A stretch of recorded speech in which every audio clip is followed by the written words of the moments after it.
আলাপৰ দ্বিতীয়টি পাহি হৈ পৰোঁতে অনুভৱ হোৱা সুখনে আজি যে পুনৰ খুন্দা মাৰি হৈছে। ভাষাহীন নিস্তব্ধতা আজি বিদায়ৰ মুহূৰ্ত। চিনাকিৰ বেলিটিৰ শেষ ৰাঙলী কিৰণে যে মোহিত কৰি ৰাখিছে, কিন্তু সেই কিৰণ আজি অস্তগামী।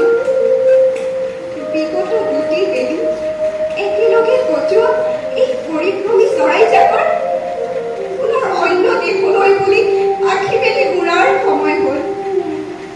ব্ৰহ্মপুত্ৰ পাৰ কৰি নামনিৰ বুকুত সকলো জাতি জনগোষ্ঠীৰ জীয়ৰী একতাৰ এনাজৰীৰে বান্ধ খাইছিল। দ্বাৰা এতিয়া যে শেষ বুলিলেও শেষ নোহোৱা সম্পৰ্ক এটিৰ অৱস্থান ঘটিব ধৰিছে। আঁতৰ হ'ল বুলিয়েই জানো মনৰ পৰা দলিয়াই দিব পাৰি?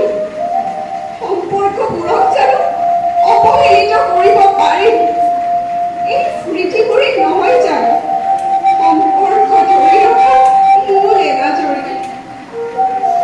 এৰি যাব খোজা পৰিভ্ৰমী চৰাইজাকক সদায় হৃদয়ৰ নিভাঁজ কোণত ধৰি ৰখাৰ প্ৰতিশ্ৰুতি। মাকৰ কোমল দেউতাৰ আগত নিজৰ সপোনৰ আকাশখনত স্বাধীন মনা হৈ উৰিবলৈ লৈ এই চৰাইজাকটোৱে মোৰ খুজিলে।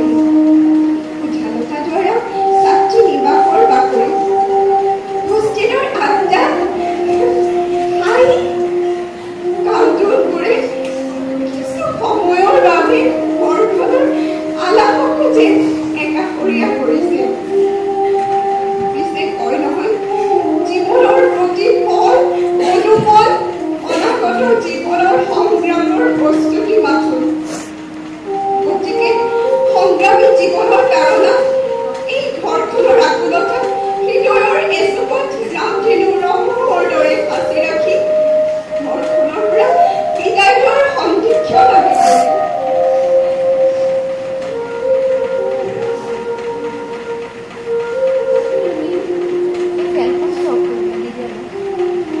প্ৰাপ্তিবোৰৰ বুকুত সামৰি পুনৰ প্ৰাপ্তি সন্ধানৰ হেতু আগবাঢ়ি যোৱা তেওঁলোকৰ বিশাল ডায়েৰীখনৰ একোণত আমিবোৰো একো একোটি অচিন জোনাকী। তেওঁলোকৰ সৈতে কটোৱা কৃষ্ণচূড়াৰ দৰে ৰঙীন প্ৰতিটো মুহূৰ্তৰ সাক্ষী হৈ ৰ'ব উজালতা দ্বাৰা ছাত্ৰী নিবাসৰ এই চৌধ। উজ্জ্বল ভৱিষ্যতৰ কামনাৰে চকুলোৰে নহয়